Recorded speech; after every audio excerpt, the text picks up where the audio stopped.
સૌરાષ્ટ્ર અને ત્યારબાદ દક્ષિણ ગુજરાતમાં મેઘો બરાબરનો મંડાયો છે અને ત્યારબાદ ઉત્તર ગુજરાતમાં પણ દીવાવાળી કરી રહ્યો છે। આવા સમયે કયા વિસ્તારોએ ખાસ સાચવવું પડશે અને ક્યાં કેટલો વરસાદ પડશે, ચાલો મેપના માધ્યમથી જ આપને સમજાવીએ। તો આપ મેપ જોઈ શકો છો, આ ગુજરાતનો મેપ છે જેમાં અલગ અલગ રંગો આપને જોવા મળી રહ્યા છે। જો કે આ રંગોની વાત કરીએ તે પહેલા વાત કરીશું કે આવનારા 72 કલાક કયા વિસ્તાર માટે ભારે રહેવાના છે, કયા વિસ્તારોમાં મેઘો બરાબરનો મંડાશે ને રાજ્યમાં કયા પ્રકારનું વરસાદનું જોર રહેવાનું છે। તો સૌથી વધુ જોર રહેવાનું છે એવા વિસ્તારોમાં જ્યાં આપને ગ્રીન કલર જોવા મળી રહ્યો છે, યલો કલર જોવા મળી રહ્યો છે અને ઓરેન્જ કલર જોવા મળી રહ્યો છે। તો સમગ્ર રાજ્યમાં વરસાદી માહોલ યથાવત રહેવાનો છે। અલગ અલગ વેધર મોડેલ જે છે તે શું કહી રહ્યા છે એ અમે આપને જણાવી રહ્યા છે। ખાસ કરીને જો આ મોડેલની વાત કરીએ તો ECMWF વેધર જે મોડેલ છે તે કહી રહ્યું છે કે રાજ્યમાં કંઈક આ પ્રકારની પરિસ્થિતિ રહેવાની છે। ઉત્તર મધ્ય દક્ષિણ ગુજરાતમાં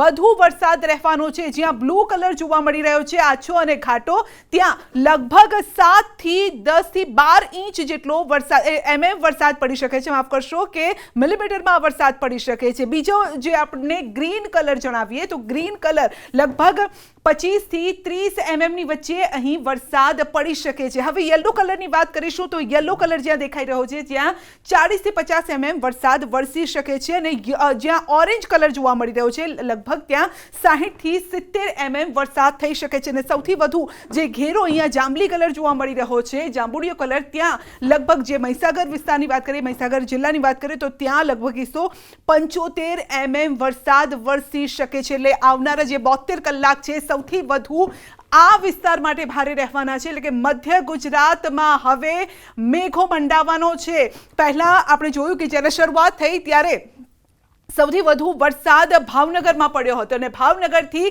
વરસાદી વાદળો ખેંચાઈને સીધા દક્ષિણ ગુજરાત તરફ આવ્યા।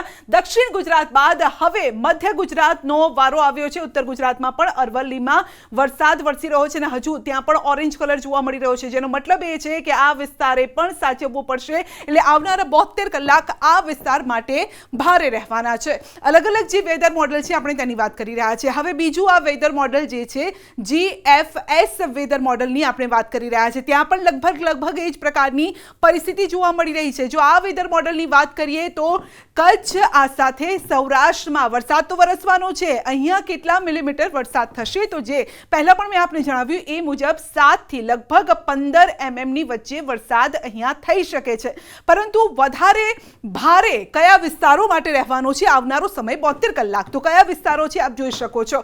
ઉત્તર ગુજરાતથી લઈને દક્ષિણ જે આખો આ પટ્ટો છે, આ સીધી લીટી અહીંયા જોવા મળી રહી છે, આ વિસ્તારોએ ખાસ સાચવવું પડશે। તેમાં પણ સાબરકાંઠા, મહેસાણા, મહીસાગરે ખાસ સાચવવું પડશે। સુરતમાં તો હજુ પાણી ઓસર્યા પણ નથી અને તેવામાં ત્યાં હજુ પણ વધારે વરસાદની આગાહી કરવામાં આવી રહી છે। એટલે કે આ વિસ્તારોમાં લગભગ જો ઓરેન્જ કલર જ્યાં દેખાઈ રહ્યો છે ત્યાં લગભગ 70 જેટલો વરસાદ થઈ શકે છે। એટલે આ વિસ્તારોએ ખાસ સાચવવું પડશે।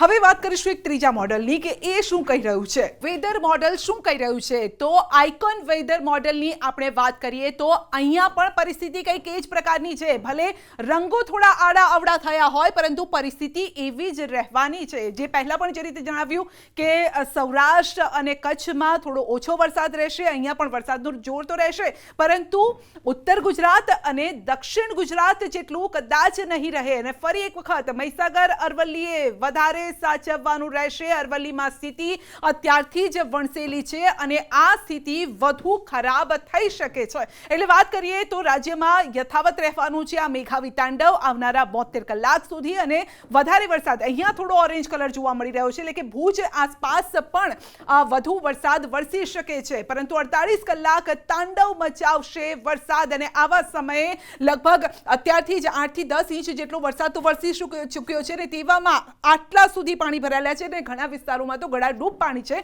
તેવામાં હવામાન નિષ્ણાત અથિયા શેટ્ટીનું અનુમાન શું કહી રહ્યું છે, એ કહી રહ્યા છે કે 48 કલાક તો તાંડવ મચાવશે। એવું તાંડવ મચાવશે કે શંકર ભગવાને જે રીતે ત્રિનું નેત્ર ઓપન કર્યું હતું, ખોલ્યું હતું ને ત્યારે શું થયું હતું એ પ્રકારનું તાંડવ મેઘરાજા મચાવવાના છે। તો 7 થી 12 ઇંચ વરસાદ જ્યાં ઓરેન્જ કલર આપણે જોવા મળી રહ્યો છે, અરવલ્લી, મહીસાગર, દાહોદ, પંચમહાલ, છોટાઉદેપુર, વડોદરા, નર્મદા, ભરૂચ, સુરત અને વલસાડમાં ત્યાં લગભગ 10 ઇંચ જેટલો વરસાદ વરસી શકે છે। અને બાકીના જે વિસ્તાર જે યલો કલર જોવા જોવા મળી રહ્યો છે, જ્યાં 4 થી 10 ઇંચ વરસાદ થશે. તો દ્વારકા, પોરબંદર, જૂનાગઢ, ગીર સોમનાથ, અમરેલી, રાજકોટ, જામનગર, મોરબી, સુરેન્દ્રનગર, બોટાદ, ભાવનગર, આણંદ, અમદાવાદ, ખેડા, ગાંધીનગર, મહેસાણા અને સાબરકાંઠા આ એવા વિસ્તારો છે જ્યાં 4 થી 10 ઇંચ વરસાદ થઈ શકે છે. બાકીના વિસ્તારોમાં વરસાદ થશે, પરંતુ આ જે જોવા મળી રહ્યો છે ભાગ એટલો કદાચ નહીં વરસે. માટે 48 કલાક સાચવવું પડશે. 72 કલાક અલગ અલગ વિસ્તારોમાં મેઘાવી તાંડવ યથાવત રહેવાનું છે. આશા રાખીએ કે વરસાદ વરસે, પરંતુ માપમાં વરસે.